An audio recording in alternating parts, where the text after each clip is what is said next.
नमस्कार. मी डॉक्टर सतीश पूर्वबाई महाराष्ट्राच्या विचारमंचावरून साहित्य सौंदर्याच्या प्रवासात सहर्ष स्वागत करतो. मित्रांनो, आज मराठी भाषा गौरव दिन आहे. ज्या भाषेनं अनेक जुलमी आणि पारतंत्र्याच्या बेड्या तोडून स्वातंत्र्योत्तर कालखंडामध्ये गौरव आणि मान सन्मानाची पदं भोगली, ती मातृभाषा माय मराठी तिचा जागतिक भाषा दिन, गौरव भाषा दिन आहे. 1 मे 1965 रोजी तिला राजभाषा म्हणून सन्मानाने मुख्यमंत्री वसंतराव नाईक यांच्या आधिपत्याखाली, त्यांच्या मार्गदर्शनाखाली मिळाली. तसेच 21 जानेवारी 2013चा शासन निर्णय निर्गमित झाला आणि 27 फेब्रुवारी मराठी भाषा गौरव दिन साजरा करावा असं शासनाकडून, महाराष्ट्र सरकारकडून निर्गमित पत्र निघालं. थोर साहित्यिक विचारवंत विष्णू वामन शिरवाडकर, विवा शिरवाडकर, कुसुमाग्रज यांचा जन्मदिवस हा मराठी भाषा दिन, गौरव दिन साजरा करावा या अनुषंगानं शासनाचं पत्र निर्गमित झालं. मराठी भाषेची सेवा करणाऱ्या या थोर विचारवंत साहित्यिकांच्या समग्र साहित्याचा विचार करता त्यांच्या जयंतीदिनी मराठी भाषेचं गौरव दिन साजरं करण्याचं शासनाचा हा मानस त्यावेळेसचा 2013चा गौरवास्पदच आहे. कारण भाषेचा सन्मान झालाच पाहिजे त्या अनुषंगाने. आणि 2000 ऑक्टोबर 24मध्ये अभिजात भाषेचा मराठी दर्जा मिळाला. तोही मराठी भाषेच्या अनुषंगाने आनंदाचीच गोष्ट आहे, अभिमानास्पदच गोष्ट आहे. विशेष करून महाराष्ट्राच्या या भूमीमध्ये मराठी भाषा वाढवण्यासाठी, मोठी करण्यासाठी अनेक थोरवीरां संतांनी मोठं कार्य केलं, महान कार्य केलं. त्या मराठी भाषेची सुरुवात मराठवाड्यातील अंबानगरीतून झाली. मुकुंदराजांनी विवेकसिंधू हा पहिला ग्रंथ लिहिला आणि तिथूनच प्राकृत भाषेची सुरुवात झाली. याच सुरुवातीपासून या सर्व साहित्याचं मोजमाप करून ऑक्टोबर 2024मध्ये तिला अभिजात भाषेचा दर्जा मिळाला. भक्त चळवळीने, संत साहित्य चळवळीने तिला मोठं करण्याचं काम केलं, सर्वसामान्य माणसापर्यंत पोहोचवण्याचं काम केलं. एवढंच काय, परकीय आक्रमणामध्येही मातृभाषेनं, मराठी भाषेनं, भक्त चळवळीनं संस्कृती आणि हिंदू धर्म टिकवण्याचं मोठं महान कार्य केलं. याच मराठी भाषेनं, याच मराठी विचारानं हिंदवी स्वराज्य स्थापन केलं, निर्माण केलं. याच मराठी भाषेनं काही काळ दिल्ली तख्ताचंही संरक्षण केलं, रक्षणाचा विडाही उचलला. आणि स्वातंत्र्योत्तर कालखंडामध्ये माय मराठी नेहमीच देशाच्या प्रत्येक हितकार्यामध्ये, कामामध्ये अग्रेसर असते. मराठी माणसं अग्रेसर असतात, याचा अतिशय आनंद आहे. त्या अनुषंगानं आज मराठी भाषा गौरव दिन. या मराठी भाषेच्या गौरव दिनाच्या निमित्ताने मी सर्व मराठी माणसांना, मराठी भाषकांना, महाराष्ट्रवासियांना हार्दिक शुभेच्छा देतो. या मराठी भाषेच्या गौरव दिनाचं निमित्त साधून आपल्या लक्षात येतं की मराठी भाषेची सेवा करणाऱ्या सामान्य माणसापासून साहित्याच्या सेवा करणाऱ्या उच्च माणसापर्यंत सर्वच लोकांचा या भाषेच्या वाढविण्यासाठी, ही भाषा मोठी करण्यासाठी सर्वांचा हातभार आहे. स्वातंत्र्यपूर्व कालखंडामध्ये जर बघितलं तर भक्ती चळवळीनं ही मराठी भाषा टिकवण्याचं, वाढवण्याचं खूप मोठं महान कार्य केलं. आणि स्वातंत्र्योत्तर कालखंडामध्ये या साहित्यामध्ये अनेक प्रवाह आले. या प्रवाहानेही आणि सामान्य माणसांनी, सामान्य माणसाच्या लेखणीनेही मराठी भाषेची, साहित्याची सेवा केली. त्यात 4 थोर साहित्यिकांना राष्ट्रीय पातळीवरचा ज्ञानपीठ पुरस्कार मिळाला. त्यामध्ये वि. स. खांडेकर यांना ययाती या कादंबरीसाठी 1974ला ज्ञानपीठ पुरस्कार मिळाला आणि प्रथमच मराठी भाषेचा राष्ट्रीय पातळीवर गौरव झाला. तो गौरव वि. स. खांडेकर यांच्या माध्यमातून मराठी भाषेला, मराठी माणसांना आणि महाराष्ट्राला मिळाला, याचाही आनंद आहे.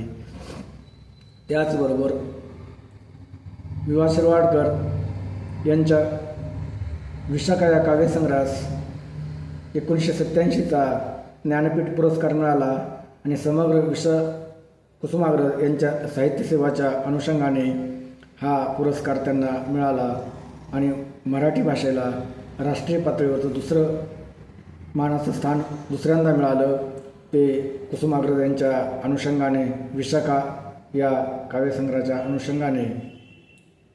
त्याचबरोबर 2003ला विंदा करंदीकर यांच्या माध्यमातून अष्टदर्शने या काव्यसंग्रहास 3रा ज्ञानपीठ पुरस्कार मिळाला आणि मराठी भाषेचा राष्ट्रीय पातळीवर पुन्हा 3ऱ्यांदा मानसन्मान झाला.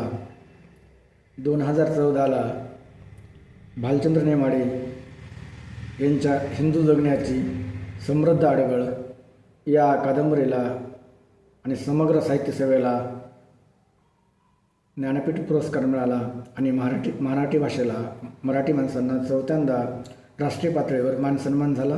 याही गोष्टी आम्हाला या दिनी निश्चित आठवाव्या वाटतात, त्याचं चिंतन व्हावं वाटतं, त्याचं स्मरण व्हावं वाटतं.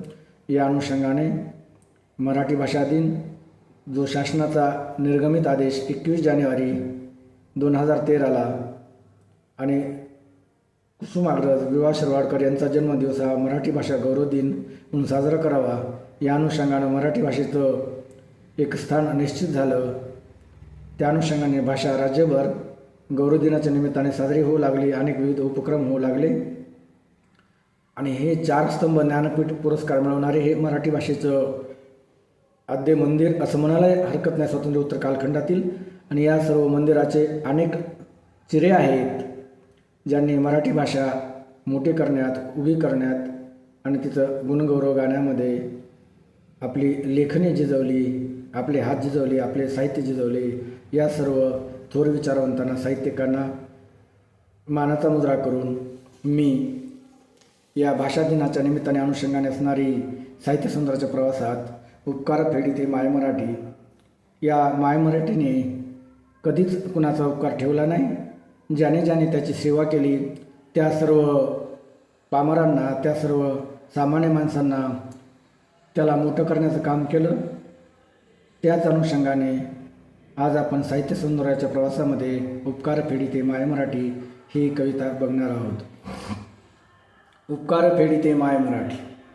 उपकार फेडी माय मराठी, सांगतो दिल्ली तख्ताला कहाणी.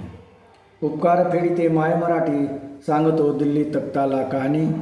साऱ्या जगाने माय मराठीचा आदर्श घ्यावा, अशीच माय मराठीची वाणी. साऱ्या जगाने माय मराठीचा आदर्श घ्यावा, अशीच माय मराठीची वाणी, अशीच माय मराठीची वाणी. माय मराठी गाते जग कल्याण देश हिताची गाणी. माय मराठी गाते जग कल्याण देश हिताची गाणी. सह्याद्रीच्या कड्या कपारीतून उगवते उपकाराचे पीक पाणी. सह्याद्रीच्या कड्या कपारीतून उगवते उपकाराचे पीक पाणी. सह्याद्रीच्या ढाल तलवारीने शत्रूंना इथेच पाजले पाणी. सह्याद्रीच्या ढाल तलवारीने शत्रूंना इथेच पाजले पाणी. हिमालयाच्या रक्षणाची हमी देते माय मराठी गाते देशभक्तीची गाणी. हिमालयाच्या संरक्षणाची हमी देते माय मराठी गाते देशभक्तीची गाणी. माय मराठी गाते देशभक्तीची गाणी. माऊलींचे पसायदान तुकोबांची गाथा. माऊलीचे पसायदान तुकोबांची गाथा, सांगते जनकल्याणाची कहाणी. माऊलीचे पसायदान तुकोबांची गाथा, सांगते जनकल्याणाची कहाणी. विज्ञान आमुचे चंद्र आदीचे जग गाते माय मराठीची गोड गाणी. विज्ञान आमुचे चंद्र आदीचे जग गाते माय मराठीची गोड गाणी. जग गाते माय मराठीची गोड गाणी. हिंदवी स्वराज्याला पहारा देत उभा सह्याद्रीचा उंच उंच कडा. हिंदवी स्वराज्याला पहारा देत सह्याद्रीचा उंच उंच कडा. दिल्ली तख्तावरती संकट येता माय मराठी उचलते रक्षणाचा विडा. दिल्ली तख्तावरती संकट येता माय मराठी उचलते रक्षणाचा विडा. माय मराठी उचलते रक्षणाचा विडा. पानिपतच्या युद्धभूमीवरती शूरवीर मराठे गमावले अपार. पानिपतच्या युद्धभूमीवरती शूरवीर मराठे गमावले अपार. दिल्ली तख्तासाठी मराठे दौडत गेले अटके पार. दिल्ली तख्तासाठी मराठे दौडत गेले अटके पार.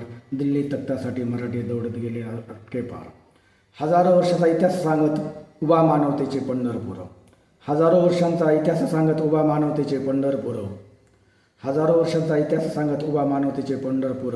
माय मराठीचा सेवक संत नामदेव देतो गुरुग्रंथ साहेबास आधार, माय मराठीचा सेवक संत नामदेव देतो गुरुग्रंथ साहेबास आधार, देतो गुरुग्रंथ साहेबास आधार. अशीच आमची माय मराठी, अशीच आमची माय मराठी जनसेवेची सांगते कहाणी. अशीच आमची माय मराठी सांगते जनसेवेची कहाणी. भागवत धर्माची भक्ती चळवळ गाते लोकशाहीची गाणी, भागवत धर्माची भक्ती चळवळ गाते लोकशाहीची गाणी, गाते लोकशाहीची गाणी. हिंदवी स्वराज्याला आदर्शाची उंच अंबारी गेली गोड गाणी, हिंदवी स्वराज्याच्या आदर्शाची उंच अंबारी गेली गोड गाणी, हिंदवी स्वराज्याच्या आदर्शाची उंच अंबारी गेली गोड गाणी. माय मराठी सांगते दिल्ली तख्ताला आदर्श लोकशाहीची कहाणी, माय मराठी सांगते दिल्ली तख्ताला आदर्श लोकशाहीची कहाणी, आदर्श लोकशाहीची कहाणी. मित्रांनो, आज मराठी भाषा गौरव दिन या अनुषंगाने मराठी भाषा आणि मराठी भाषेच्या अनुषंगाने देशसेवेचं आणि मराठी माणसाने देशभक्तीचं गायलेले हे सर्व चांगुलपण, गायलेलं चांगुलपण, हे सर्व विचार आणि या सर्व गोष्टी माणसापर्यंत, लोकांपर्यंत पोहोचणं गरजेचं आहे. त्या अनुषंगानं जास्तीत जास्त लोकांपर्यंत पोहोचल्या पाहिजे. हा विचार आणि मातृभाषेची भक्ती, मातृभाषेची गोडी लोकांपर्यंत पोहोचली आणि पोहोचावी हीच विनंती या अनुषंगाने आपणास करतो आणि थांबतो. धन्यवाद.